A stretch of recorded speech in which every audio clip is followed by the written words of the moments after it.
1 second.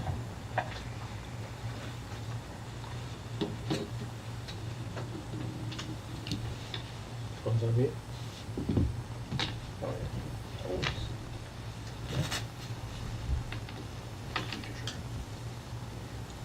Okay, we're live. Very good.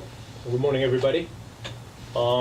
We are here. We are at headquarters facility. Station 32's conference room is loud because of ongoing construction. Glad to be here and this is our first meeting for the contract for Local 1826, District 3, and Fort Myers Beach Fire Control District. Today is the 15th of May, 2024. It's 10 a.m. and we're at the headquarters facility conference room. So we can start, if you want, by going around the room, and we will introduce the negotiation teams. If you want, I'll kick it off. So I'm Scott Worth, Fire Chief, and I'm the lead negotiator for the district. Jane Thompson with Finance for the district. Assistant Chief Personnel Manager, Operation. William Gillespie for District 3. Jennifer Gordon for District 3. Todd Williamson, District 3. Fernando Benito, District 3. Tim Jones, Local 1826. Eric Roberts, Local 1826. Henry Garcia, Local 1826. Angie Young, Local 1826. Great. Okay. And one thing I do want to point out is that we are streaming this live on YouTube, and then the meetings will be parked on our YouTube channel for record. I have a backup tape recorder, old school, in case we have a technical difficulty on the primary means. The first thing I wanted to do was talk about the live streaming a bit. So we know our district has been through a lot in the last year or two. There's been narratives floating around, and we're currently working on a feasibility study of whether it would be feasible or not for us to merge with our neighboring department, Iona McGregor. That process is in the works. But also we've had local representatives and some other people that we see and commenting on the beach and the way the beach operates. And I think those narratives are outdated. I think from our board meetings and running our negotiations this same way, we are going to be completely transparent, and the public, anybody who wants to see the working relationship that labor and management has within the organization will be able to see it. I'm proud of this organization and everybody in it and the way it runs, and I think that this is a good way to change perspectives of anybody who might think that behaviors of the past continue today. So that is the reason that we're live streaming it and keeping that same standard we have in our board meetings. So with that, do we have any questions on anything so far? Okay. So if we can, we'll go through the ground rules. And the ground rules, pass them out to whoever you want. Just for the record, both parties have worked together on the ground rules. They're very similar to rules we've used in past negotiations. The only thing really that I gave you the wrong thing, didn't I? Did I give ground rules? Mm-hmm. Okay, yes. All right, so gave you the wrong one. So the only thing really that's changed in the ground rules is recording these meetings on the YouTube channel and the time frame. So the old ground rules had us limited to 3 hours. We could go longer, but our set meeting times were for 3 hours. Collectively, the parties would like to be able to fast track this and keep moving if we're making progress. So there's no limit on the time frame of how long these meetings go. And then the other change was really in how we mark the draft documents between the district and the union. Otherwise, I'll read the ground rules for the record and put them on the screen for anybody watching remote. So rule number 1, the meetings will be live streamed on the district's YouTube channel. The chief negotiators or spokesperson will be the ones delivering information unless they specifically defer to subject experts. Our interactions will be conducted in a professional and respectful manner. We'll refrain from interrupting, yelling, using unkind words, or anything of that nature. Either party can request a caucus at any time. Caucuses should be limited to 30 minutes when possible. Both parties will act in good faith. There'll be no audience participation, or we'll take a break to handle that. Changes will include strike-throughs for proposed removal of language and red underline text for proposed additions. Proposals from each party will be identified in the footer with a format that both have agreed on, that basically says either union or district and the current date of the proposal. We also have an agreement footer. It's the same one we've used in the past. Once we come to a tentative agreement on an article, that footer will be signed by both parties, and that'll prepare it for when the entire contract's done and we prepare for ratification.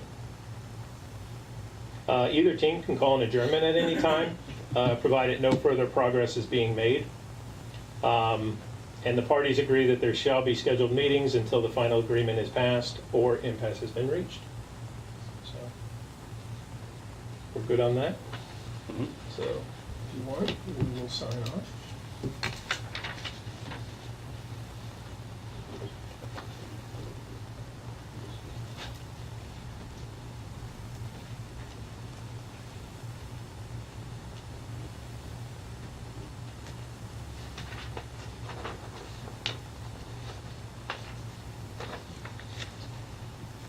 What am I saying? Yours. I'll take yours. Jen, sign on the. So. It's okay.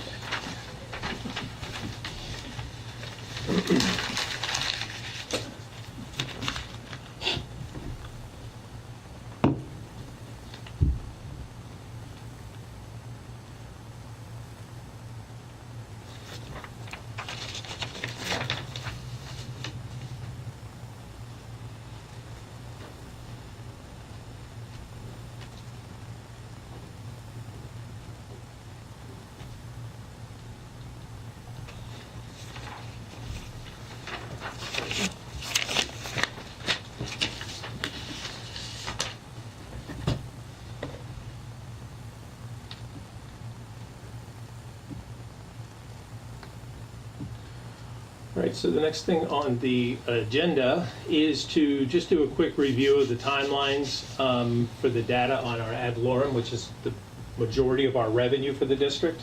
I know the parties at the table understand, but for those watching, our new money for the upcoming budget, our soft numbers come in from the tax collector on around June 1st, and then a more final number comes in around July 1st.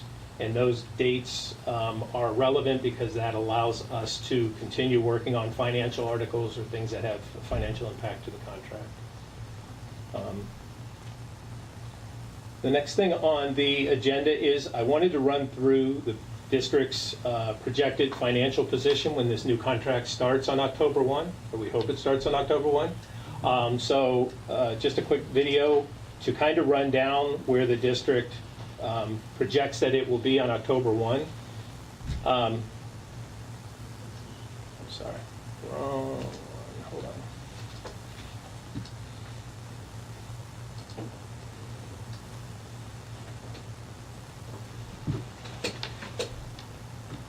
Hang on a second.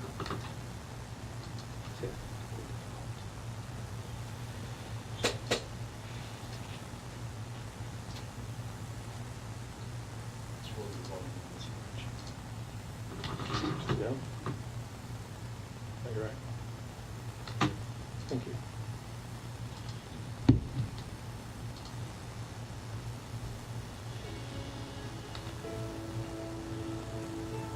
Good morning. You hear that I right? thought it would be good to Okay. start out the day by sharing a snapshot of the district's financial status. This snapshot is for October 1st, 2024, the date when this new contract begins. We are projected to have $31.4 million when we start this contract. That sounds like a lot of money, and it is. Let's start with the projects we have in the works. The first one is the new fire station. The floor plan is a total of 13,000 feet, including the garages, living area, lobby, weight room, and utility and storage rooms. A conservative square foot price for this type of structure is $700 per foot. At that price, the building will cost $9.1 million. The site improvements, including the driveways, parking, landscaping, site lighting, and other items will likely be another $1 million. At this point, we are down to $21,400,000. Our projected capital expenses include the stock fire engine, the new engine 31, staff vehicles, replacement air packs, and other permanent items over $5,000. These items account for $5 million.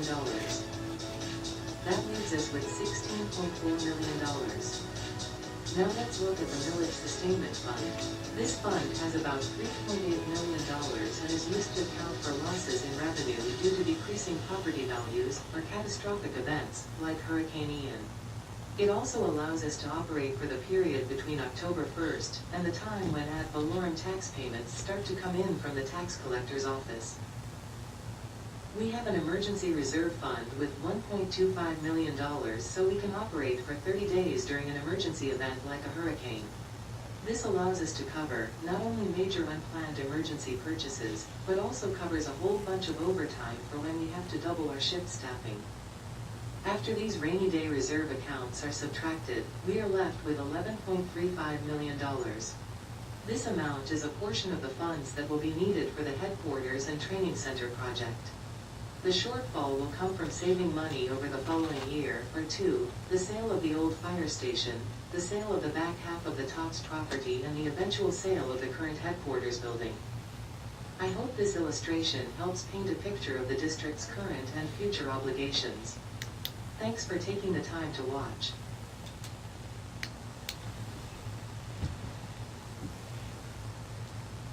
Is that number based on projections or actual money we have now, since the It's soft money. numbers haven't come out yet for Right. June? Is that just like Yeah, so no, that's money that we have now. right now, currently? Yes. Yeah, we actually have more than that. What's not accounted for in there, but by October will be the $3.4 million to purchase the property over on Main Street. Mhm.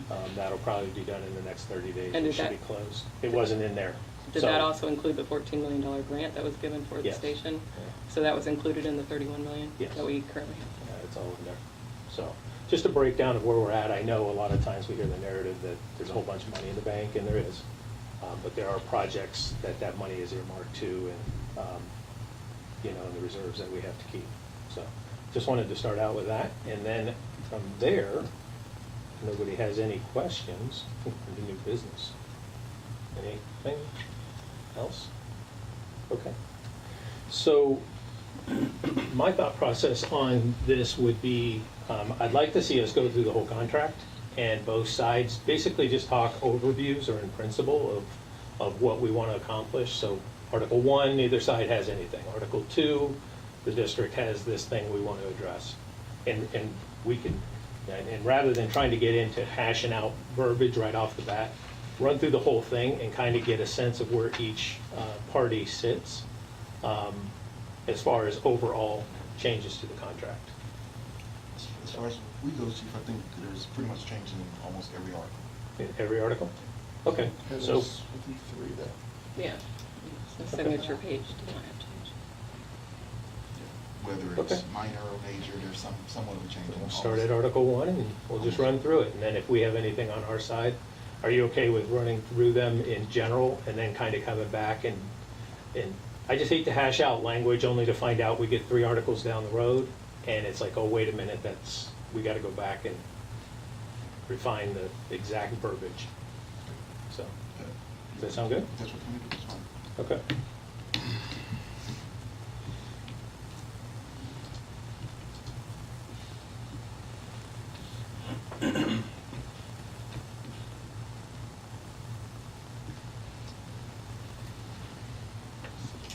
This is a little bigger for the screen.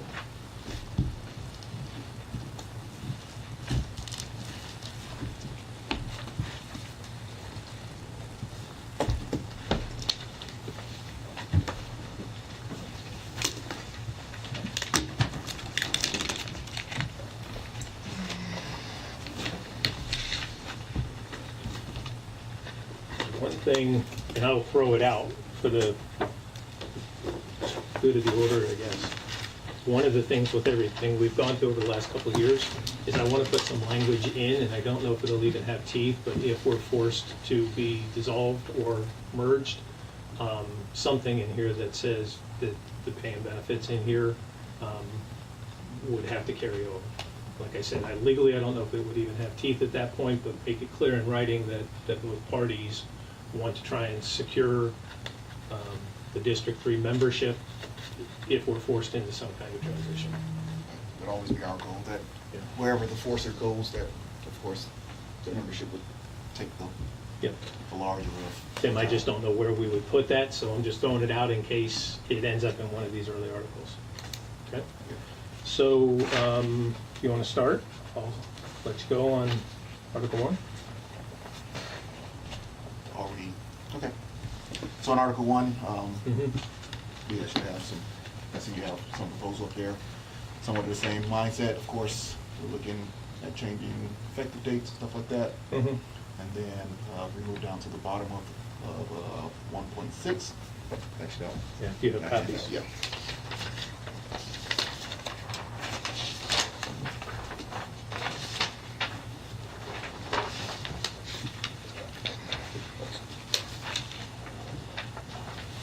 And in 1.6, this agreement is intended to promote the best interest of the public employer and employees by providing the highest level of quality medical care and services to the community. At the end of the day, just that first sentence there, clean it up, end it there.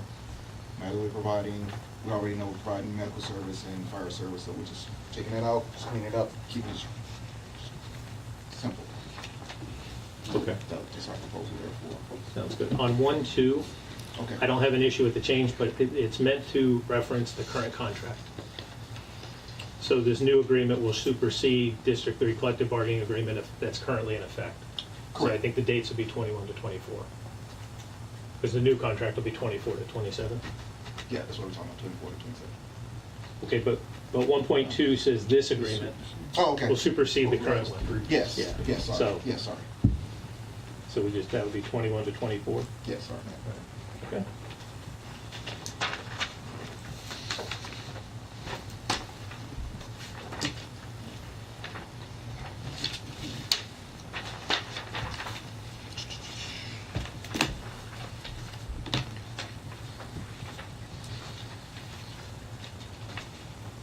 Yeah, I think that's it. That's the only thing we had on that one. Do you have something for recognition? Correct. Okay.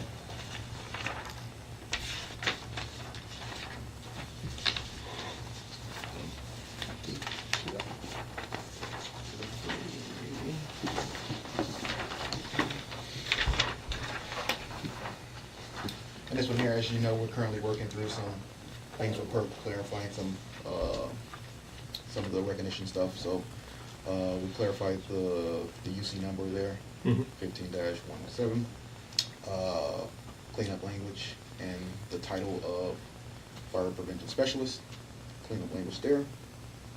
And at the bottom, in 2.3, the union hereby recognizes the union, the employee's responsibilities to make contact with the district, and provisions of this agreement requires. Of course, crossing out the language of the district policy requires the employees to do so. Of course, this contract here requires the employee to do so. So, reporting to a district DVP or any other union representatives is not an acceptable alternative. We feel that if they have to, then they can talk to us at any point in time about any of the issues going on. Yeah. So that's where we are on that, just crossing out that simple language there and clarifying language up in 2.1. So just for a little history for that language, Tim. Okay. That language was put in, I believe, last contract, because what we were having is employees who were calling their DVP and reporting changes in status or whatever the case might be, and the DVP is calling admin. And that language was intended to make it clear to the employee that they're to report those changes to the employer. It's not the DVP or even the union's job to be the intermediary. When you say changes in status, Yeah. what are you referring to? Well, we talk about when the union recognizes the employee's responsibility to make contact with the district, when provisions of this agreement require, and let's assume it's agreement and district policy. So, you know, a certificate's been lost, a driver's license status has changed or Okay. whatever. There's places throughout here that says the employee has to notify the district. They've got a new, they're meeting a new step, you know, rather than giving that information to the DVP or somebody in the union and playing the middleman. That language was put in there because that's what we were experiencing. And, you know, we wanted to make it clear to the employees that those, whenever the contract requires you to report something to administration, report it to administration, you know, rather than through your, Yes, when the contract requires them to report it to administration, that's what this will say. Mhm. When the policy, you know, we're not gonna refer to the policy inside our contract, okay, so, and that's why we scratched the policy last- part? The policy part. Okay, If this regarding the- contract yeah. refers to that and tells them they have to contact the district, which is, Yeah. what this is referring to is our contract. So that's why we scratched the last line. okay. Understood. Understood. I don't have anything from the district on number 2.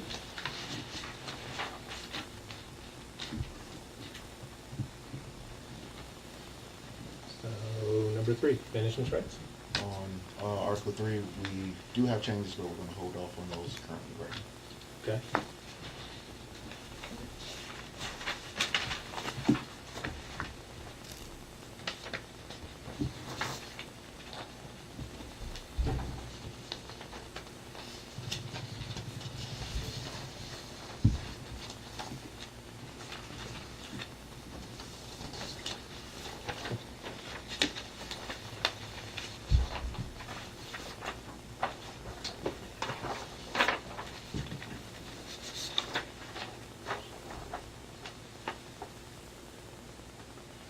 I will say a lot of the stuff that we present today will be stuff that's minimum as far as financials, no financials at all, or word cleanup, stuff of that nature. We tend to want to push those smaller things So we first. have some numbers? Yeah, until we get numbers and stuff like that. We don't think it's a great idea of us to come to the table with large numbers that the district may not be able to sustain. So we're just looking at cleanup, language cleanup, and small items, policies, stuff like that. Okay. So.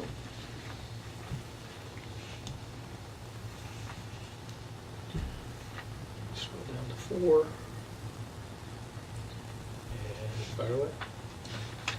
In Article 4, 4.2, Mm-hmm. middle of that paragraph there, we struck out the language saying materials posted shall be submitted by the union representative to the fire chief and his or designee to approval or denial prior to posting on the boards. The approval or denial of the materials shall be rendered to the union representative at the same time. Just above that, I believe somewhere, just below Just that, below it. just below that, it already states that, you know, materials stated on there can't be derogatory or inappropriate or anything like that. So submitting it to you, Yeah. I mean, it's just another step in there that just doesn't have to be there if it's something that's derogatory or something like that. Mhm. It's coming down anyway, or we can't put it up anyway, so we just feel that that language there wasn't needed. Or that process there wasn't needed. I understand.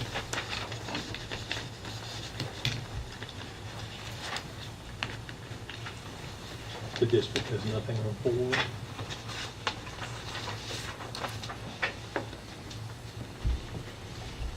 Next is Article 5, policies and procedures. We have something on 5, but we'll be holding off at this time. Okay.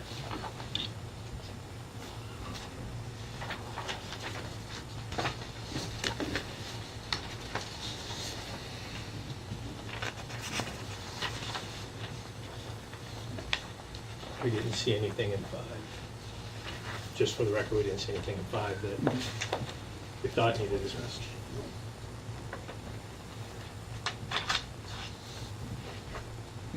For Article 6, it's minor language cleanup. Anytime that there's an adjustment in union dues, it'll come formally in writing to Ms. Jane, and I understand it's 10 business days. Uh-huh. So from time to time, it's just a language cleanup. Anytime, it typically happens once a year or Yeah. less. Yeah, got it.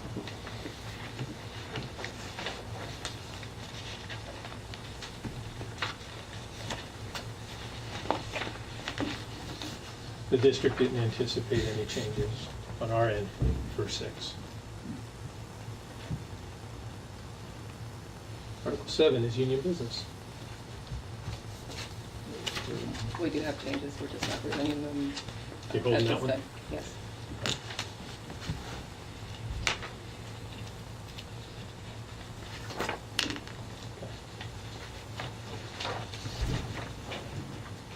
I don't believe we anticipated any changes on our end for 7.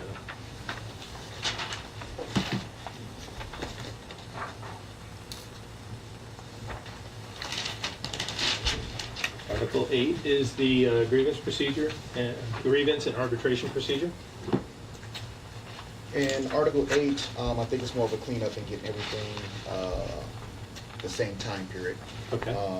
We moved everything to the 10 business days, so it follows the correct step through every process, 10 business days as you see. I think current language had the first step was 10, and the second step was 12, and this was that.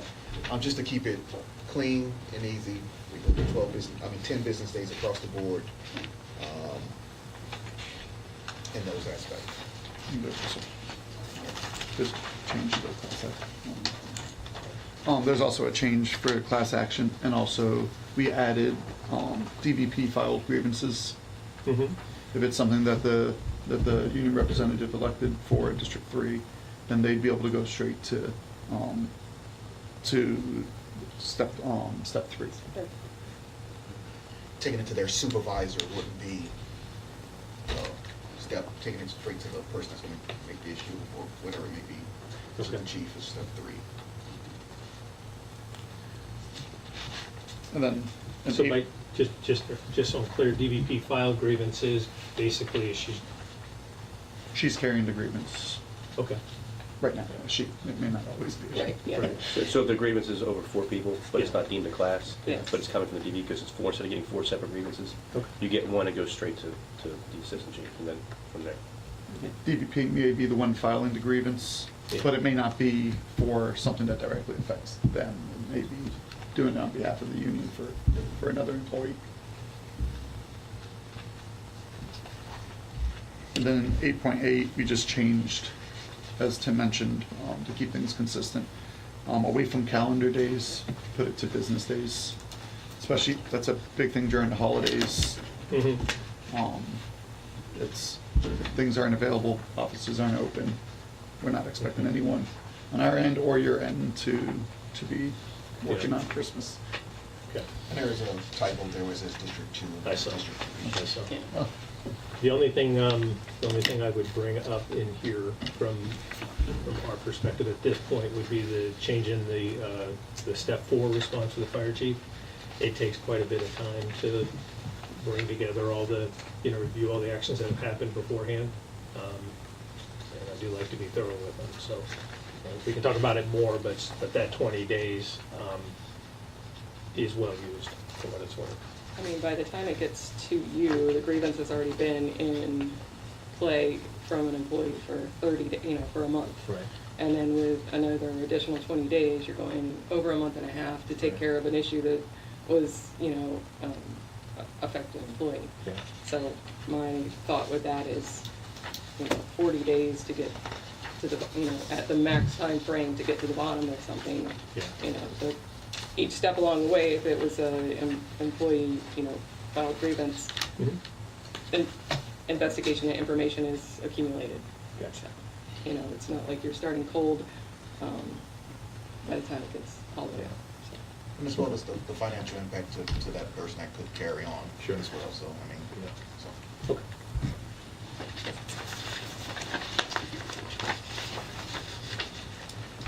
Next is 9. I'm sure you guys don't have any changes for 9, right? Was this one of the 3?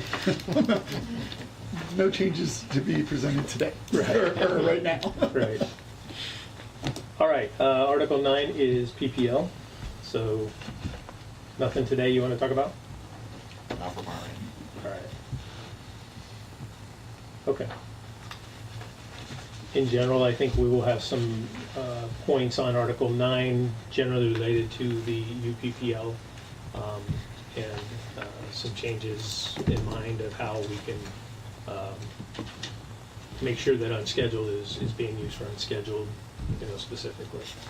We've got some rules in there now about after the number of unscheduled, of providing doctor's notes and stuff like that, so I think we may have some better language to manage that.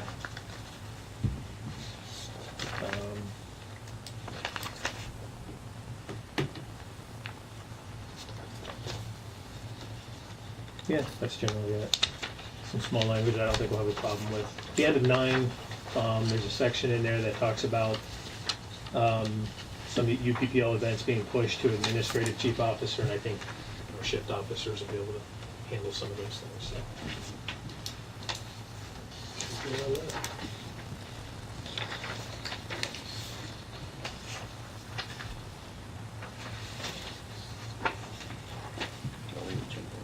Yeah, that's one of the, yeah. Go ahead. Article 10? Yeah. And Article 10 changes? for us, that's a no change article for us.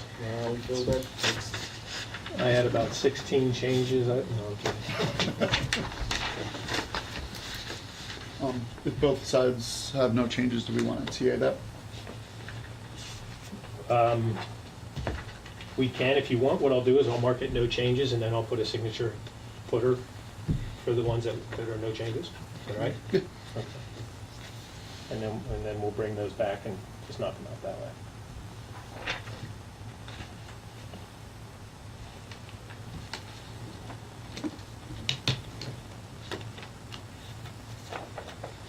Uh, 11 is bereavement leave.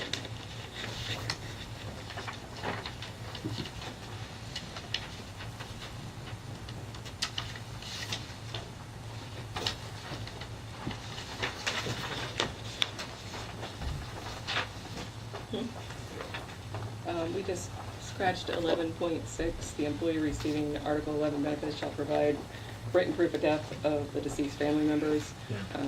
Like clip art, with the obituary, or, it's just a little excessive. I think if somebody looks like they're, have 12 or 15 grandparents that have died within a year, Yeah. But providing proof for the death of your Just, mother, father, wife, It's a hard ask. it's a hard It's ask really a- to It is, provide yeah. that to your employer when you expect to be trusted to a certain degree. Okay. Just a little, and we got Todd here, but a little bit of historical perspective on why that is in there, is that we added that last contract or two 2 ago. yeah. ago. Yeah, And I know that's a very emotional time for people, but again, the obituary in the paper is typically all it takes, and a lot of the funeral homes just provide a link. So it's not that cumbersome to do, but as far as auditing purposes, they can pull this up and say, okay, this is a bereavement, so it's time that was given by the district to the employee in addition to their regular benefits, and that helps us prove that that employee actually was on bereavement. So I understand the emotional side of it when you lose a loved one, but there's a practical side to it as well in the reason for that language. So we don't have to decide today, but just some. Have they come and ever asked, like, has it ever been audited where they say, they see bereavement and then they ask for proof that it truly was bereavement, or is it just in case? It's in case, but when you're expending district's dollars, you're basically giving somebody additional days of paid time off. Right, no, I understand And that. it's for a purpose, so. Right, yeah, I understand, I'm just thinking, like, if it's never been asked, if somebody doesn't tell it, oh, it was bereavement, did you check? Yeah. I don't see them doing that, if it hasn't been an issue before, then it's just, Wouldn't the request for bereavement also document that? I'm sorry? Wouldn't the request from the employee for the bereavement leave also be proof of the bereavement leave was paid? That was paid? sometimes it's a phone call. Well, yeah, so But somebody. it has to be put in, the employee has to The DC request it. They have to call in and then they Yeah. just put into the. Yeah, we can show from telestaff that we granted the employee the time off. Mhm. Yeah. What we may have to show on the back end is that it was actually for this purpose. So just think about it, I get it, but, when people pass, there's. Yeah, it's the last thing they're thinking Yeah, about at that time. the same point you're getting the link to send flowers or whatever, the obit is right there typically in the way things work today. So it's not a major thing, so nonetheless. it's been right there. Article 11. Article 12 is leave of absence. Article 12 is one of those 3 articles that we talked about with no No change change. on it.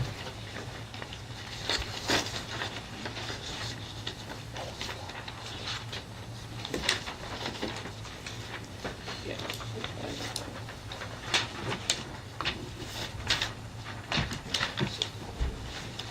Did the district have any I'm sorry, no. ideas on changes or No, issues? not on reading options, not on 11 or 12.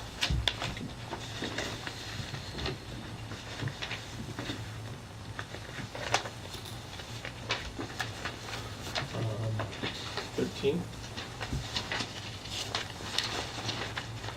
13 is reduction in force and seniority.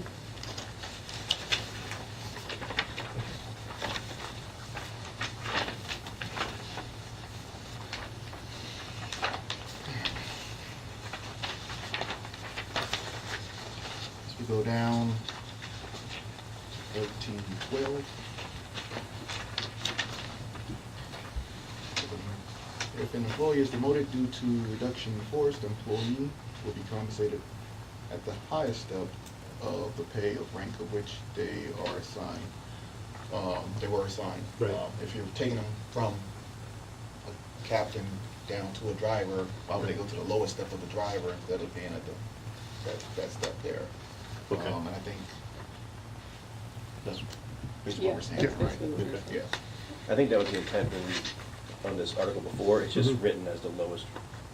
So. Right, and I'm trying to remember back, because the last contract had, when we changed the educational requirement chart, we ended up with people who were grandfathered, so we had language on grandfathering them and stuff. So if somebody were to go, it was possible, and it may still be possible, that somebody could go to the next lower rank, but would have been grandfathered to a new requirement in that lower rank. So it was to put them in the spot, not all the way at the bottom, but in the highest step that they were qualified for, if they moved back. And Right, that's but if the you other have a thing, so. requirement for an employee that is not required as a higher step, Mhm. and then you are taking them from, they didn't do anything to be removed from that step, and you're Yeah. taking them down to the lower step. If it was some, like random extra driving class that you need to have for a driver engineer, Mhm. and now you're taking a lieutenant down at that role, well, they've been the lieutenant for 10 years, they may not have that that special requirement. Right. So if you're assigning them, we want them to go to Understand. the highest step of pay of rank for which they're assigned to during this reduction time. Okay. Yeah. All right, 13 and 14 basically talks about probationary for intern firefighting, the ones that come in from the floor. Employees undergoing introductory firefighter training, so that's your probies coming in, new hires, suppression. That kind of clears up that language there. We'll be on probation every period, for a period of 12 months. And we just basically made sure that we was talking about the fire training there. And then the last part of that, we added a sentence that the district must notify an employee and the union of extension of probation prior to the conclusion of the 12 months. So if you feel that an employee is going to be extended their probation, it shouldn't be being notified of that one. But Mhm. hey, before the conclusion of that 12 months, you're going to be extended for a period of whatever it is that you guys have decided upon. Okay. All right. On 13, 14, what's included in the term fire? What's being It'd be, added? if you hire employees, single cert medics, and send them to fire school, Yeah. that they're on probation during fire school, but then there's the 12 months of probation when they get out. The Okay. removal of the orientation process, an example where that became an issue, may not have actually been an issue, but it was a perceived problem Right. amongst the rank and file, was that during Hurricane Ian, Mhm. there was a newer group of employees. The formal orientation period never formally ended. Yeah. So at the end, it was, are we off probation, are we not? We never finished this. That clears that up. Okay. So when you're in fire, you're being sent to the fire academy, you don't have your fire cert yet. That's Yeah. part of probation. And then the 12 months when you get onto shift is probation. Okay.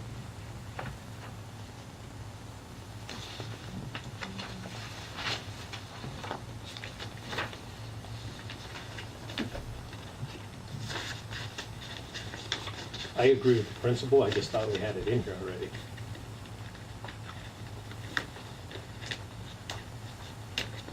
We do, but it's not in Article 13. We'll see if we hit that somewhere else, because I believe we have it in here, that when And- somebody is single cert goes In, to... in both articles, They- it's convoluted, so Yeah. it's more of making it clear that if you're here on probation and you come in as a fully qualified probationary firefighter, that your probation starts that day. If you come in and you have to go to fire school, Mhm. your time during your fire school is not gonna be counted towards your probation time, it's gonna be your time on the floor. Yeah. That's 12 months. Yeah. So it's, We agree with that as well. Like I said, I think it's just somewhere else. it is, and it's still a mess.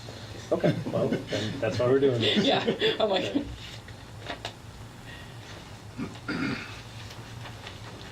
Okay. Hold on, I think I got something general on this.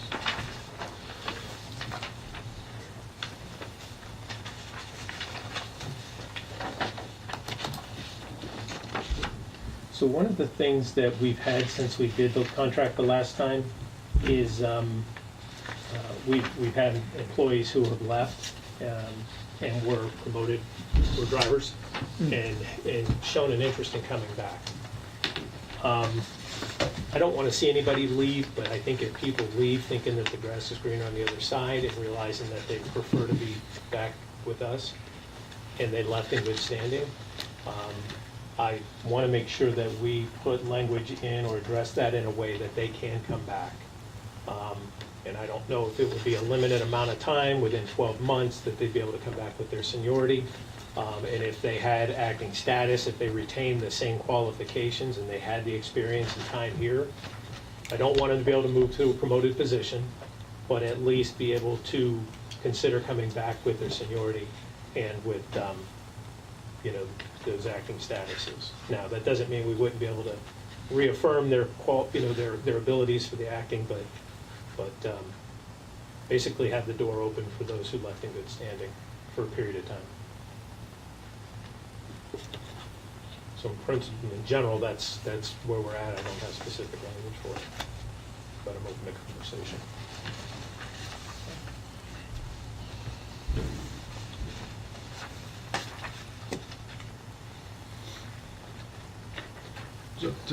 Just to clarify on that, so if an engineer left, went somewhere else, came back, they wouldn't be able to come back as an engineer, it'd be No, back as a they're not. firefighter, just So- maintaining. Right. I'm not going to demote somebody so they can come back, but if they were a good employee and they're willing to come back and they know that they can have that seniority that they earned while they were here, and if they were qualified to act in a role, then that doesn't take anything away from somebody else, other than spreading out the acting opportunities, but that's very minimal in the scheme of things. We're always talking about experience, we're always talking about losing good people, and if they decide they want to come back, I want to make an opportunity for that. Okay. So.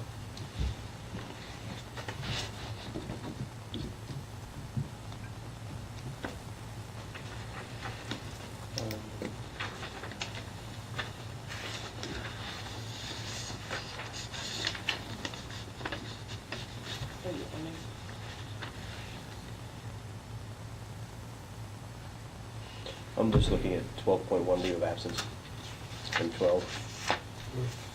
Well, about, yeah, I know, I went back because of the seniority Okay. issue. I mean, it's something we'll have to go back and discuss again. Yeah. Because I guess a leave of absence, you're no longer accruing your seniority.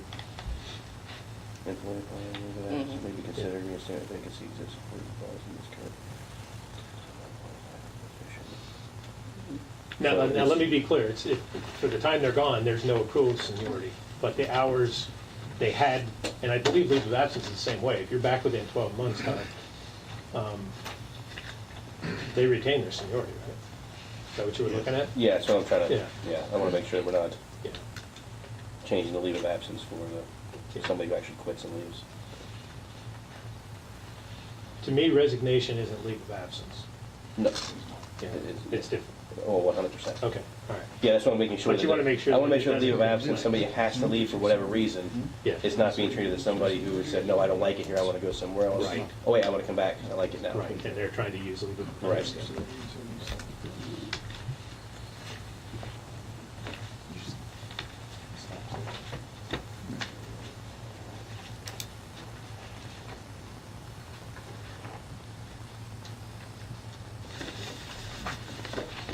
we do have some changes to 14, Okay, so do we.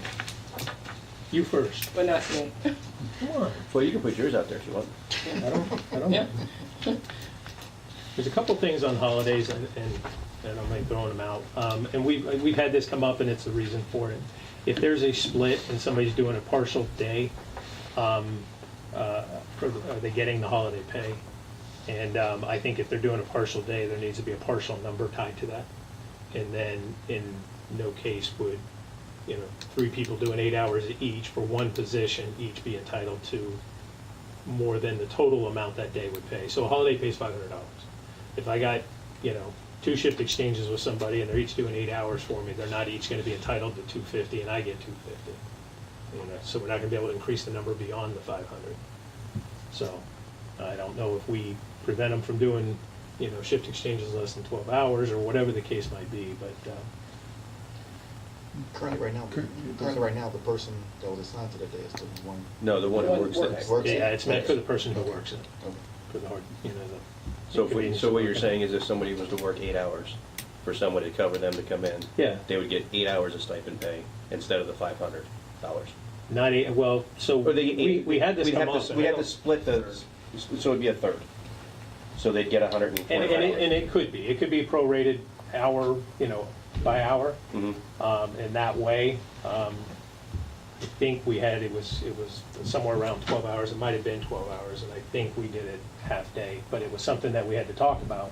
Right. Because it's not in here. So I Right, just you want to don't- put something in here to clarify that. So you don't want the same person, if 2 people work, one person works 12 hours, other works 12 hours, they both don't get the full stipend. Right. Okay, Yeah. I understand. Get what you want. Get what you work, is what he says. Mhm. So, the other thing I would like to address in holidays is mandatory and double time. I think, I don't like people getting mandatory. So if somebody volunteers to work the holiday, I think they're the ones who should get the double time, because that will go as far as it possibly can go to keep somebody from getting mandatory on that holiday. So if you get mandatory, it's time and a half, but if you volunteer, you would get the double time. So basically just flip the way it is now. Because right now, there is no incentive to volunteer. If I know I'm gonna get mandatory, why would I volunteer? So, I think those who volunteer are the ones who should Well, that's what the receive the 500 double time. That's what the $500 stipend's for, to have them volunteer to work the day.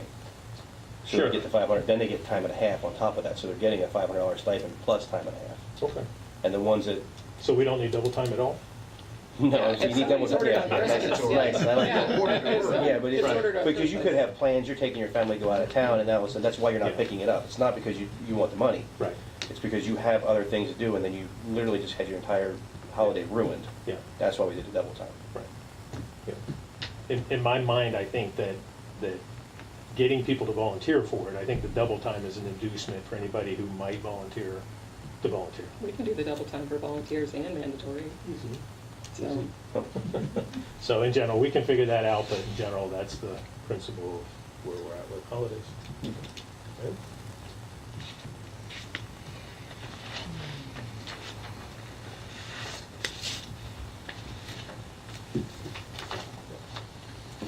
Article 15 is station facilities. We want a third, Huh? so we want a third one. Yeah. We do have a couple changes here. To No, start we- with, down on 15.9, we basically scratched that because directly above it at 15.8, it says no private business, including sale of any property, personal property will be conducted by an employee from any district facilities. No vehicles or any other items shall have for sale signage. So 15.9 is kind of a repeat of 15.8, and I don't think it's a huge issue for that. It's basically just cleaning up the language there. Everything is stated above. And the reason why, just for everybody to have This was the an effort. backstory, we had an employee years and years and years ago that owned a car dealership, Mhm. and that's the reason why it was put in. Mhm. Since he's retired, 12 years ago, so Yeah. Okay. it's no longer an issue. Understood.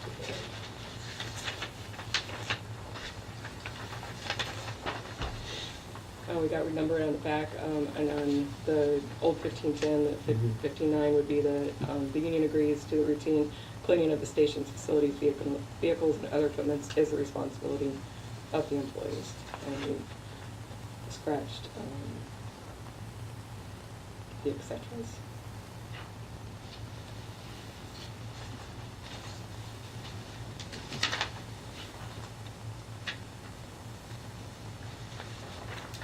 What is removed by striking?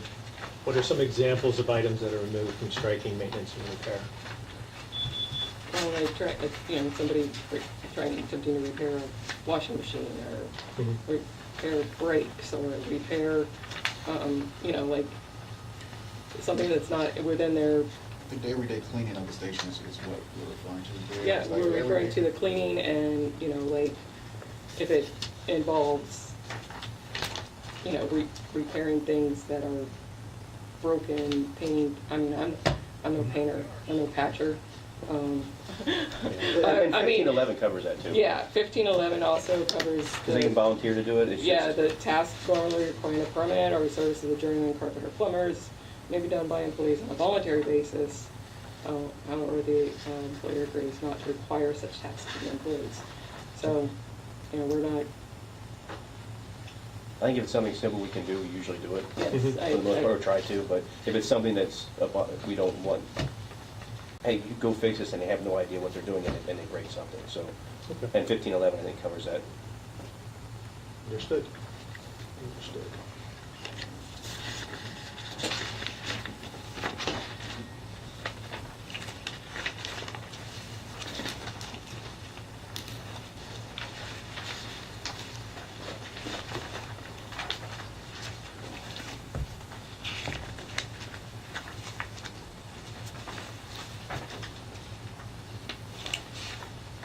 We had no changes on our side for 15.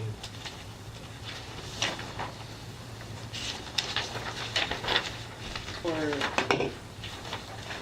16, Mhm. we're passing on 16 right now, and we do not have any changes on our side for 16. Okay.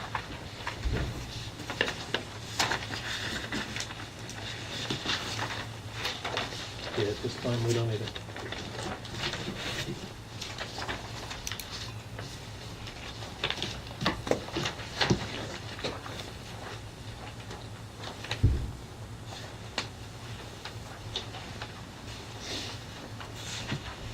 Article 17, I think you guys just got, the only change we have on Article 17 is down at 17.6, and we have after 12 months from the initial on-the-job or off-the-job injury illness, and we changed from 9 months for an off-the-job to 12 months. That coincides with our short-term disability policy. Okay.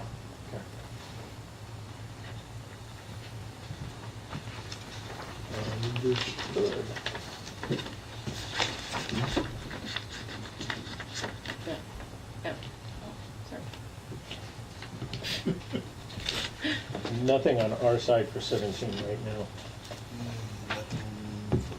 We don't have anything right now for that one to present. No, we're just holding off. 18.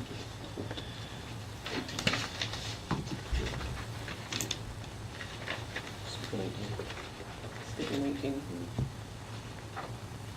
We're gonna skip 19 as well. Yes, we are. Yep.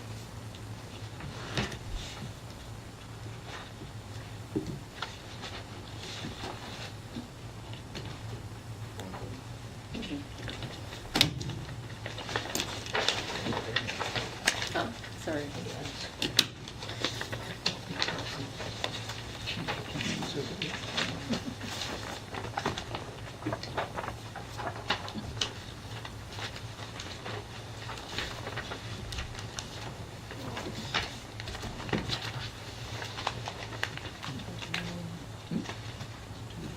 Yeah, it's too quick.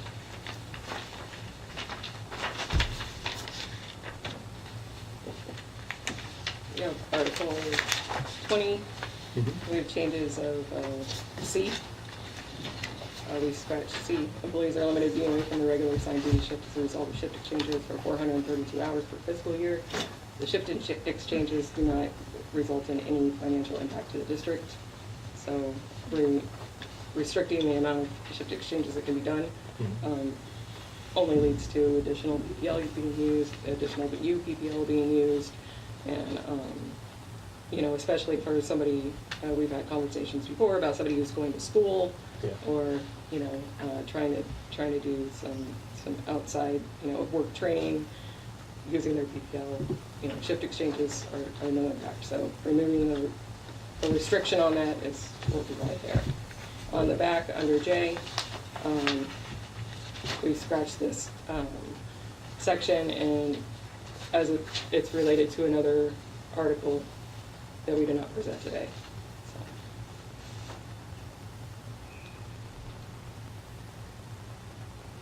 So. Okay. I understand. This, on the first page for C, let me get to it.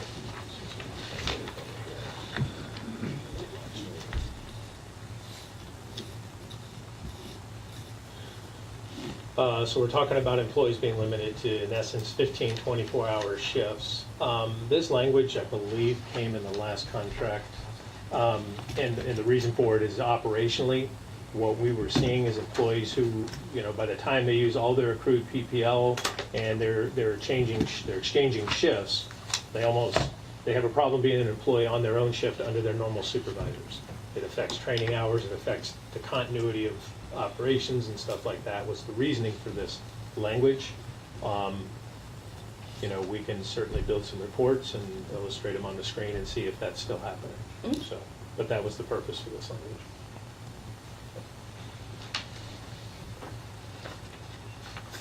One of the things that we have that we want to address collectively is 20.1 H. We've had some situations where somebody who was signed up to work a shift exchange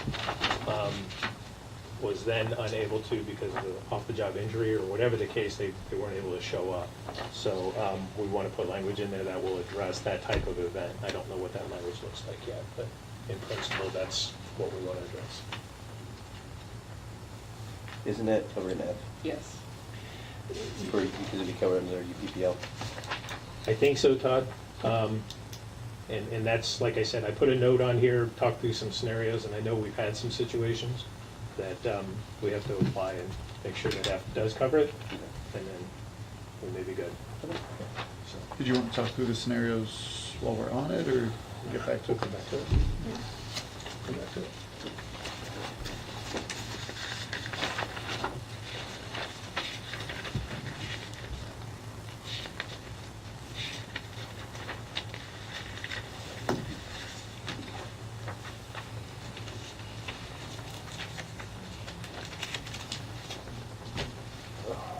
We do have changes to 21, but we won't be presenting them today. Okay. We will come back to it.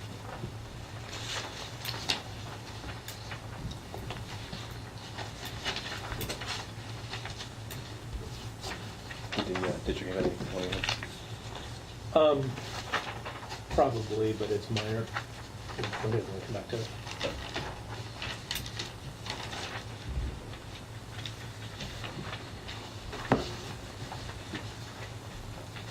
'22's on hold. Yes. Okay. 23. 22 is the pay article, and obviously that's going to take some time. So, No, we were ready. you ready? No, I'm staying.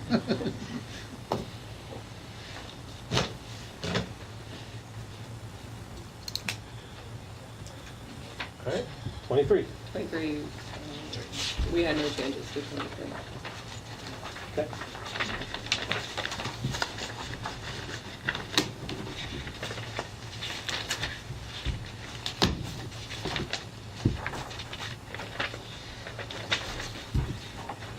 Does the district have anything for 23? I don't think so.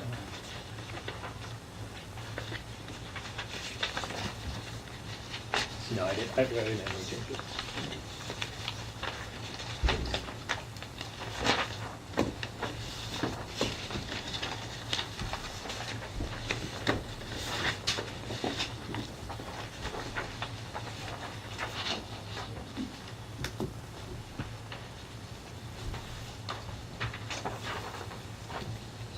We're not there.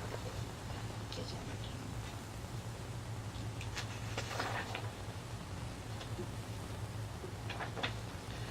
In 24, when we get there, in principle, I would want to talk about those testing requirements, possibly looking at scoring, and also there's one section in there that says no candidate who tests for promotion under the section will be entitled to promote until all educational requirements of the job description are fully satisfied. I think we have other language that talks about people who promote having time to meet the requirements. So just make sure, in general, we want to make sure that matches whatever we have in job descriptions and whatnot. But no specific language as well. We're to 25.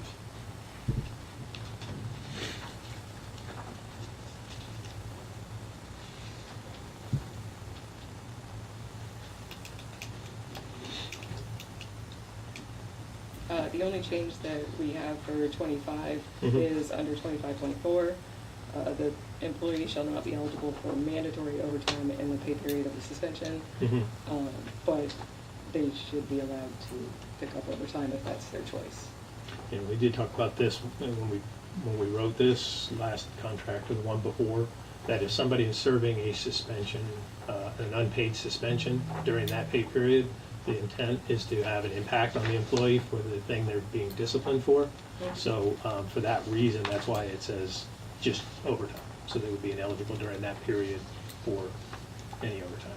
How can I have them off on a suspension and have them working, voluntary overtime in between?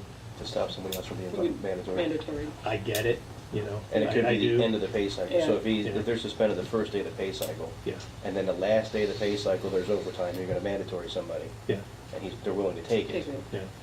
then, I mean, I think they're gonna have the impact is when they're having. to Well, come if they're outside their suspension time period, Well, the time period could only be 12 hours. And Yeah. so the whole 2 weeks, they can't take an overtime because of a 12-hour suspension. Because it says the pay period of the suspension. Yes. yeah. Okay.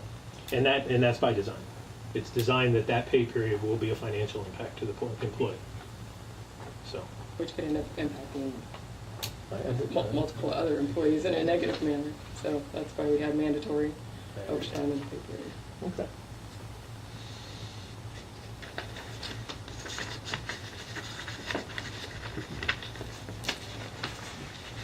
You guys are holding on 24, right? Yes. Yes. Okay.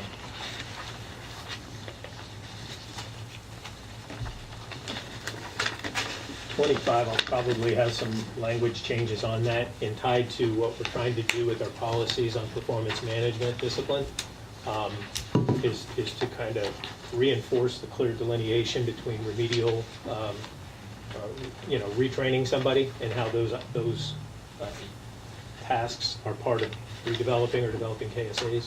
That's performance management, and discipline is clearly separate. So one of the things we're trying to work through right now is whether, performance log or the lower level forms or interactions with an employee are actually discipline. And we feel that if those lower level things are addressing KSA deficiencies, knowledge, skills, and abilities, that's retraining. So we're currently working on that in policy, and I think that the discipline article will need some additional language to clearly delineate the two. So, and that's all to the benefit of the employee. Makes it clear for the employee. So. 26, no change? No?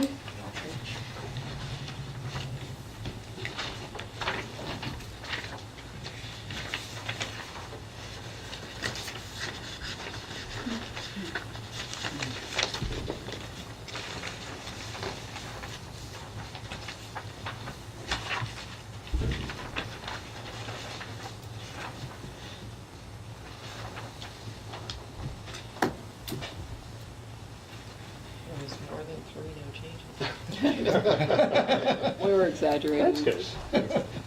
So this appears a no change? Yes. So to go back to our conversation in the beginning, might this be the article where we put that new language about contract surviving a forced merger or dissolution?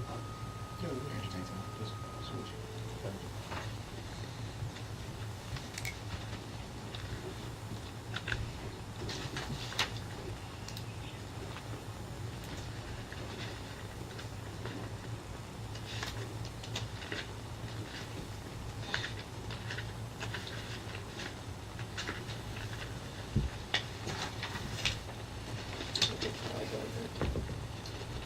And for us,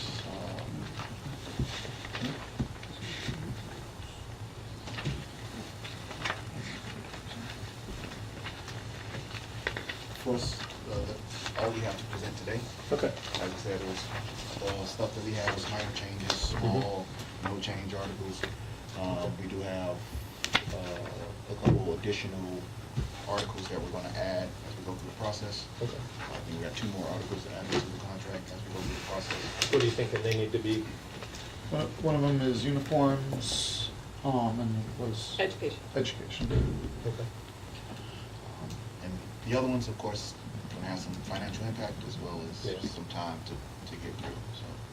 Okay.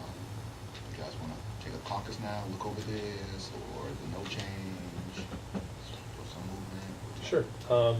The no changes, we can put footers on and bring them back next time. Those are easy.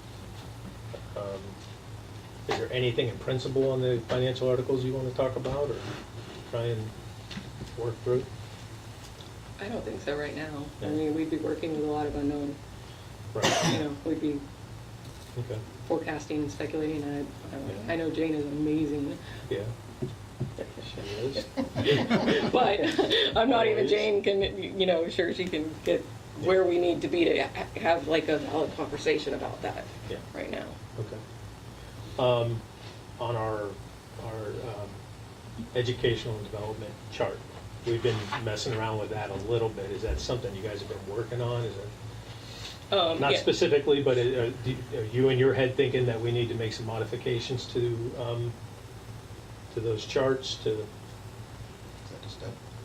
Is it step? We are looking at our STEP program within that article as well, yeah, where they're going. Then the educational requirements are built into that. Okay. All right. What were your thoughts on the education article? On What were you- education? Yeah, on the Well, step plans. Do you have any thoughts on that? I think collectively, we probably have similar thoughts. I know we're working on creating a couple pathways to, you know, to try and make it so a firefighter can become a lieutenant. And I think there are some limitations in that step plan that won't accommodate that. So,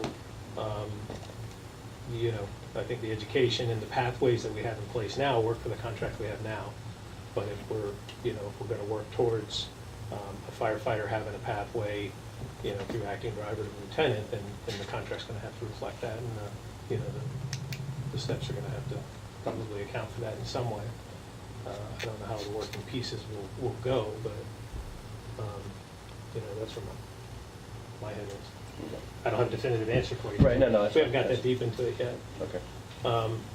You know, one of the other things that we've looked at in the preliminary numbers from the other contracts we've gotten is, you know, our COLA language. So I think there's some work to do there.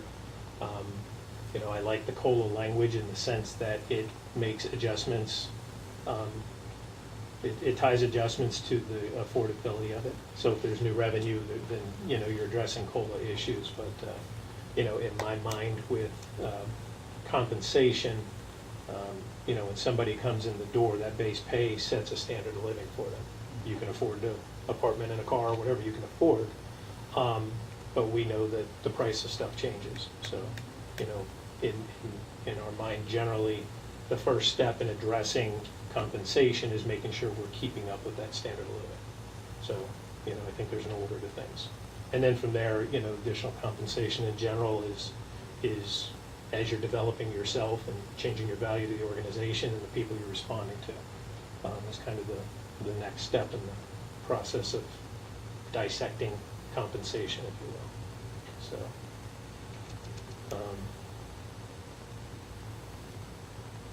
I like when we had a differential for the folks on the rescues, on the transports. The same call has a different time frame for how long that employee is engaged in serving the community.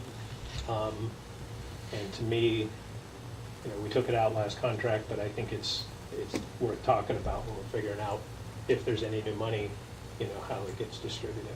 So. Don't shake your head, Doc. No, just, Yeah. I mean, ultimately, the conversations will happen here at the table. You're going to have them, as your group, but, collectively, I'm sure we'll come together on whatever it ends up being. So, I will say that, just food for thought, I have no idea what June 1's going to bring as far as the financials go. We know we've had some big sales. I also know that, I think it's been confirmed by the property appraiser that January 1 was that snapshot. So we had a meeting with the property appraiser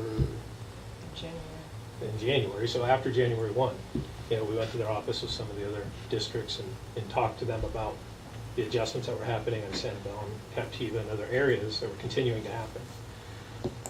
One of the things that caught my attention was when we talked about Red Coconut specifically. That project was on the books at 11 million and it sold for 54, 56. But the property appraiser, whatever it was, the property appraiser insinuated that, well, that might not be the taxable number. Okay, so we, really have no idea. You look at it, and in my mind, I'm thinking 11 million to 50 something.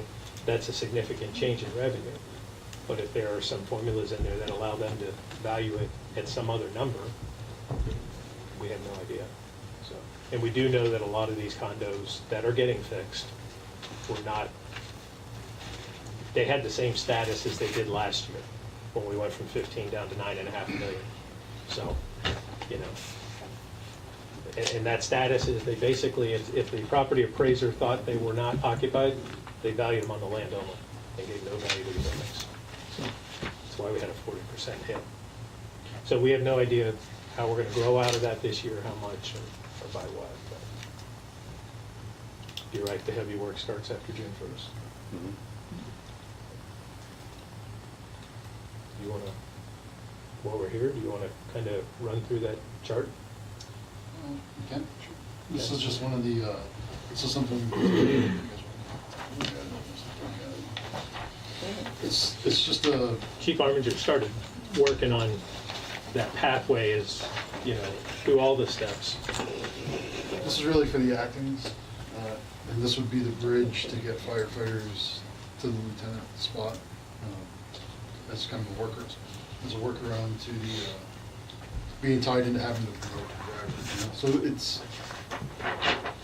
Should say draft on it, doesn't say draft, but it's not a final product.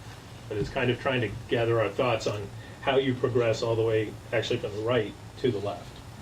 And it's really a comparison of job descriptions, current job descriptions. Yeah, excuse me, I was going backwards with all your stuff. The current acting lieutenant job description, you have to be a promoted driver engineer to be a current acting lieutenant. Actually, the I was acting looking like- descriptions aren't there anymore. And they've all been pulled back. Well, we have all those acting Yeah, positions. well- Have them, but they're historical as far as. Yeah, but we didn't agree to get rid of them. No, That's what I'm so saying. We they never agreed to exist. remove those, so they can't just disappear. We still have to work under those because we never agreed to remove them. Because those acting job descriptions, Mhm. they were written a specific way Mhm. to go along with the promotions. Because I sat down with Chief Love for hours Okay. looking at those. Okay. And that's why it's in there as the acting lieutenant, you have to be a promoted driver because it's not written in the Right. in the lieutenant's one. And that's one of the things that you'll see in here under the acting LT recommended one is that we're looking at what it looks like to go through. I think if you're going to be a supervisor, you have to know the positions below that so Mhm. that you can guide somebody, you can teach somebody and train them. Right. So at a minimum, you're going to have to be an acting driver And how long do you have to be an acting driver for in this? Technically 2 months. 2 months? This What- one- what- You have to have it. They- This is- yeah, So what- so they're one of the documenting things- 480 hours of drive time. Well, this is the draft, so let's. Right. Yeah, no, I'm just, Well, And it's the. One of the themes, one of the core concepts in this is trying to make it more accessible, right, for internal applicants to qualify for the promotions. We want to promote internally, that's a priority, right, like critical priority. So I'm trying to remove stops in there, things that slow guys down, girls down based on time, on just time on the calendar. So for instance, you look at the hours, right, so it says you need 480 hours of time. And it's really, I need you to drive for 20 shifts. Because whether it's, you know, how do I objectively quantify what you did in a calendar year? I really can't. There's nothing that, if I say you have to be an actor for a year, what does that year equal? It doesn't guarantee that you've done 10 shifts or 20 shifts or 100 shifts, right? So what I'm more concerned about is the value of your time, what you've done in that year. So one of the things I did was I looked through all the acting opportunities and how many times people have acting in audit and telestaff. And it was very reasonable that people could get 20 shifts in a year. So I said, okay, well, if they can do it in a year, then why am I making them wait a year? What's happening in all that other time? So it's really just to make sure that people are getting time behind the wheel, they're in the position, and then they can move on without having just to sit on the calendar for the sake of sitting on the calendar. So it's aimed to expedite their opportunities. So this is just work product. This is not a proposal. We're not looking to put it in the contract. It doesn't belong there, but it's a work product to kind of illustrate where our thoughts are. And in conversations that we've had recently, you know, we need more company officers than, you know, by June next year than what we have eligible candidates. So it's a real situation that, you know, we need 5 out of 8 of our drivers aren't working towards acting officer. So it creates a bottleneck to get the amount of officers, and we're now, you know, we're now in the midst of dealing with that. So are we testing for lieutenant soon, or for engineer? Because if we have an engineer spot open, that could be a potential acting officer. We don't have a promoted driver on my Right. shift at Station 3 ever. We always have an active. we'll need drivers again for that June timeframe, but we didn't do it with the last posting because we had 8 drivers and 6 spots. So Right. we were okay on drivers, even though we know we have actors, but numbers wise, we didn't have 9 driver vacancy or driver spots at that time. So yes, we'll have to, because obviously when you're moving everybody up. Wait, because we'll that need could a be driver. one. We'll need a driver's list for that June timeframe. Yeah, with the Through current. next year. Yeah, with the way the job descriptions are already written, if Mhm. we promoted that engineer, Mhm. they would have a year as a promoted driver, plus whatever years they had as an actor. They could work on their task book and become an acting officer Mhm. immediately. Yeah. That would give you another person to put in the pool. Yeah, and that's the 90 to 100% success. That's my point. We, you know, if we have, right now, we have 5 drivers that aren't actors or working towards it, as far as I know. They're not in task book. So that's 5 out of 8, and that creates the bottleneck that has us where we are right now, so. Well, Anyway, as you're it's just working through this, Mhm. like, you have to realize that you could have a new employee come in and at 16 months be an acting officer. That's Well, just, So that wouldn't be the case. That that's would be just, the case. well, why wouldn't that be the case? So for the job description, you need to have your instructor, which requires 6 years of service. Maybe could've they were came- working at Publix and working on their fire certs the whole time, maintaining them, they've never set foot on a fire truck. I mean, there's lots of kids, 18, 20 years old, Mhm. that come in with, you know, their FO3s, you know, like, Yeah. that's what they've done, is that they've pursued this education. Yeah. So you could have that one-off come in here and in 16 months be an officer on one of your engines. Yeah. The way this is. They couldn't with any less than 6 years of fire service. What if they volunteered Yeah, for 6 Florida- years? Yeah. Florida Fire Service. I don't know if But that. it, Volunteer is counts, yeah, I've it, looked is it it up. employed? Is it full-time? Is it volunteer? I mean, like, is it you're certified And the- firefighter for and the 6 catch-all, years? Just for conversation's sake, not Yeah. too far into this, but the catch-all is the diligence that our company officers and battalion chiefs work through the task books with these people who want to become actors. So they can come in and they've still got to do their task books. And that can take them reasonably a year to do that task book. And the quality of the output will be based on the interaction with the company officers and battalion chiefs. They set and hold and maintain the standard of what the outcome of it, when you work through that task book is. So even if they came in with 16 months, and whatever, they worked for 5 years, they didn't for 5 years, and they came in a year and a half later, they wanted to be an actor. It's largely at the discretion of the people that are working the task book to Training them. You know, so they'll be acting officers when you guys say you're comfortable with them being your acting officer. They'll be successful in the task book. Can you go through this flow with me? I'm still lost. Yeah. Yeah. Yeah. I mean, it's not part of any of the articles, Yeah, yeah, so yeah. it was Well, just I mean, basically to if- talk about. Well, it will be, if promotionals are part of, it will be part of the articles. If we- Okay. There'll be it may not be Yeah. correct, but. Yeah. So basically, what we're trying to do is create 2 pathways. Right now, you've got to be a promoted driver to be able to get the task book, become an acting officer, and become, tester officer. So we're trying to create that alternate pathway, and we've had conversations about this in prior negotiations with the lead medics and how much experience supervising a lead medic has over somebody who's been driving the vehicle. So, just for a little bit of background on it. Yeah. So now we're at the situation where I need more officers than I have candidates. We went through this at the city. We have the tiered testing process in there that gives us options of how to address that.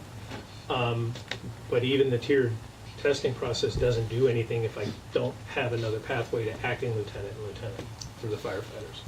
And how long has it been that we've actually had drivers? Because firefighter 1 was you were a driver. 2012.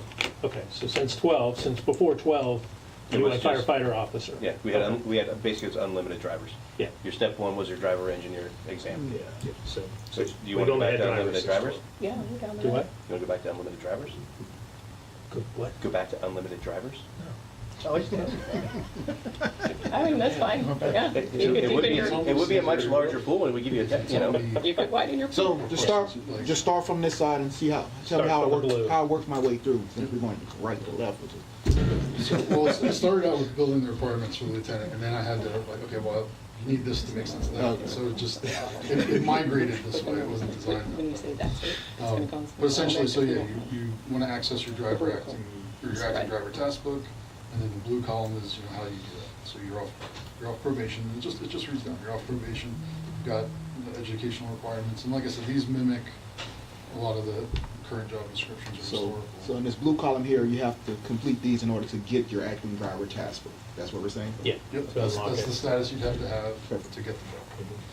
And then you've got the book, so the next one to your left, acting driver engineer requirements.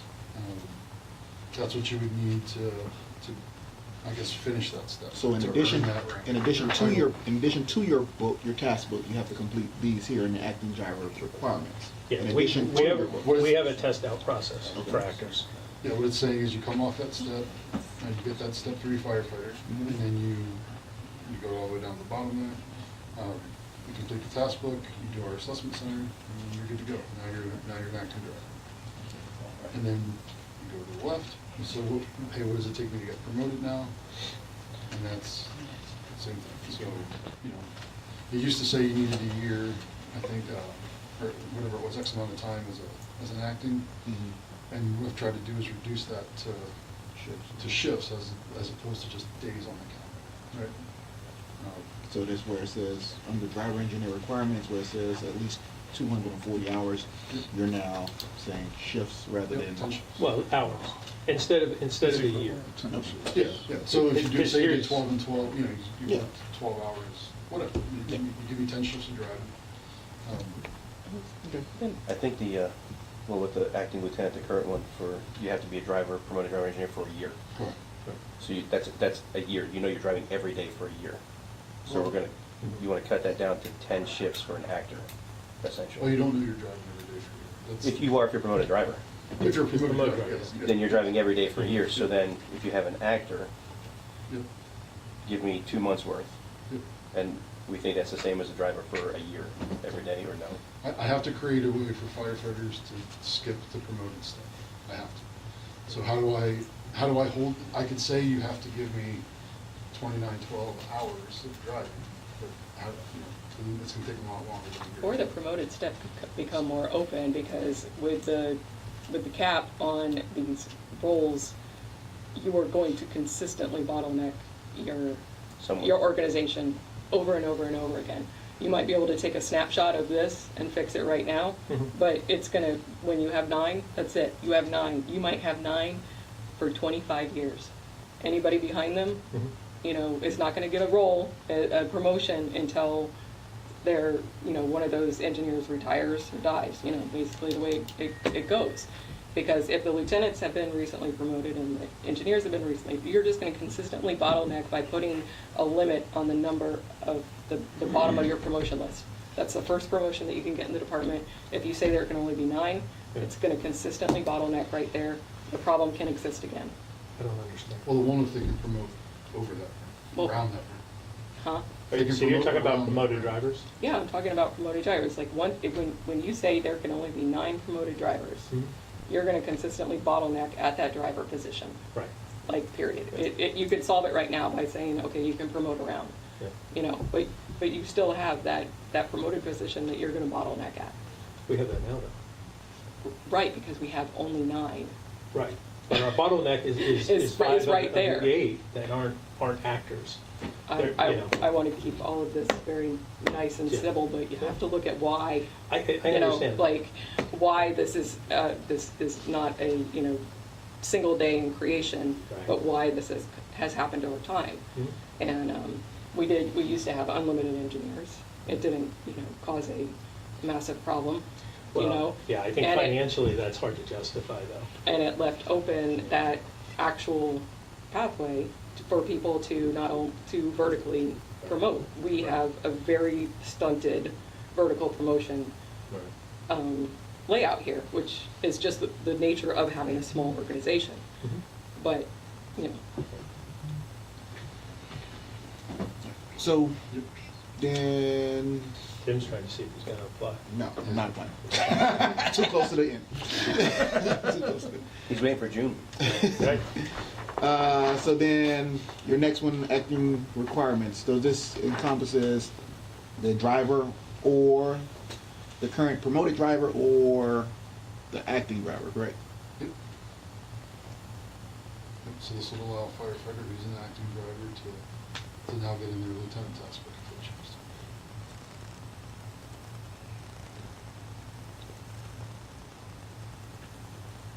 So Tim, in here, like I said, if the number is 480 hours, they would have been behind the wheel 20 shifts. Yep. Yeah, 20 shifts. And there's been different scenarios in the past, but I'm sure you've seen somebody who's become an actor and they never take the opportunity until they want to take a promotional test and all of a sudden. So we've had conversations about that, about you have to have a certain number of hours in, behind the wheel, in the seat, whatever the seat is. Yeah, 10-hour seat time. Yeah. You can't just become that actor and never act until you want to promote. Right. So. Yeah, so that's it. But, yeah, this will probably play a part in how we look at that educational chart. Make sure it works with the things we're trying to do.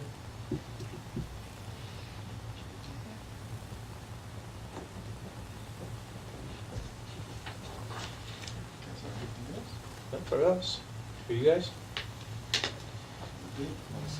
Does- Do you see any of the financial stuff, even if we talk about them in concept and don't have hard dollar amounts? If we can talk about the concepts of them, we can meet before June, or otherwise, is there much benefit in coming back before early June? We're pretty. I don't know if we have had We're 3 anything weeks before away June. anyway, but. Yeah, I don't think Yeah, so. Okay. Sorry. All right.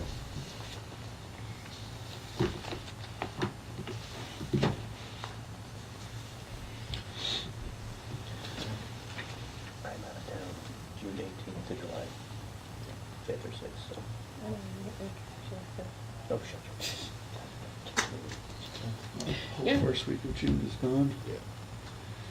Is the first week of June's going for you? We have the, Yeah, we're up in Oh, we got the county. About the 12th. Second week, I'm going. that's a Sunday. Go Oh, for wait, it. I'm looking, No, I'm looking it's a at the wrong Wednesday. day. I'm looking Yeah. at the wrong day. And And the last Yeah. week. the third week is the Yeah. meeting, Yeah. June's bad. Jane's, yeah. I Yeah. was gonna say, I'm I'm gone at the a- week after you're gone. Third week or July? You're gone the third week? June 12th. I'm at a conference the second week. That is Do you second. want to, July. in the meeting, and we can do this, figure out calendars later? That's okay, we'll get it on there. We'll get it on there. You said the 12th, you are available? I'm or- not available. Oh, I'm gone that week. That whole week, the 10th through I the? am, Okay. unfortunately. All right, we're going the first week, you're on the second week, now we're into the third week. So the third week, probably the Thursday or Friday. I'm not here. I can do either one. Yeah. Mm-hmm. I'm Okay. going, I'm going the end of June. We'll get over everything to done on July, Thursday, so- Thursday or Friday. I can do Is either of that those. figure out that week? I'm back the day of the board When? meeting. The when day of the Yeah, board meeting, so it's- Thursday, I mean, Friday we for won't the do early any days too, right? And so he'll have to pick it So up we're after looking at that. the 20th or so. 21st. Yeah, What's I'm your- I'm going are the end you- of June, I'm out of town. You're out. The 18th, I'm not I'm, sure. I'm here all, Just June, fine, you're cool with her taking that? real, Cool. yeah. You're out Oh, after. if he's fine, yeah. And you come So, July 8th, we're going Wait, wait, wait. I have a note you're on it tonight. what we're saying? 20th or 21st of June. But certainly, 20th. I'm 20th? 20th. super confident there'll be a third meeting, so I mean, if somebody misses the second. Correct, that's where we're at, inside. 20th? As long as we can cover it. Well, that's gonna be good. You're gonna be out of town on the 20th. Beautiful coincidence. Oh, I have the 21st. No, you said, what, the 21st for me? Mhm. All right. I don't know why, I just have the Yeah, my vacation is up. 21st, 22nd. All right, let's pencil in the 20th, Okay. and I will have to confirm it. But, 10 a.m., same time? um, Do we want to pick a different venue? yeah, I would like to try and go back to 32. That'll give us a little more room. Want him off the beach? Sure. Yeah. We might have a library. Yeah, might have a library by then? Yeah. All right, so we got the 20th, At All 10 right. or 9 or? what time? 10 or Yeah, let's go to 10, 10 if you a.m.? don't mind. Okay. And we'll figure out location. Yeah, I'm gonna set it as 32. Okay.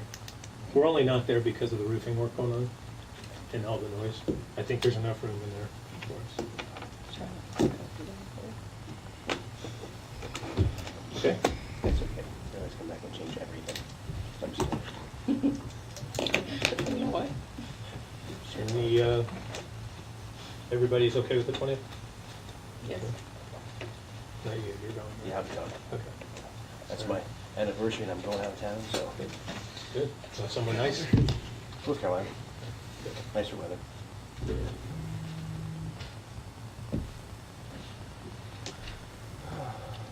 Tim, you're good? I'm good, yes. All right. Yes. We'll send a plan to everybody. You don't, you blocked it. Okay. You want it? Anything else? Yes. I have come already. Jen? All good? I'm good. Okay. Then we will, we'll call it quits at 11:33. Appreciate everybody's time.